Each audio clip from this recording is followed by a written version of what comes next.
Yeah, I'll tell you, even the brief amount of talk that we've had the chance to have today, I bet you'd have a lot to share with new business leaders across a broad number of topics. If you could give just one piece of advice to any new business leader or founder, what do you think it would be, Corey? Yeah, Jerry, you know, especially around what we're talking about because it is topical and on a lot of people's minds.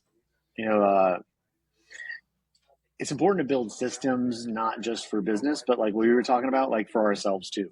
Mhm. We spend so much time optimizing our teams and our funnels, our products, but we neglect our own capacity.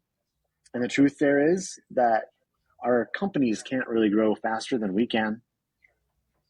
And I've seen it again and again. Burnout isn't a fluke. It's a serious business risk, and Yeah. that's why we are working so hard and recognizing it in others. But then again, we forget to do that for ourselves.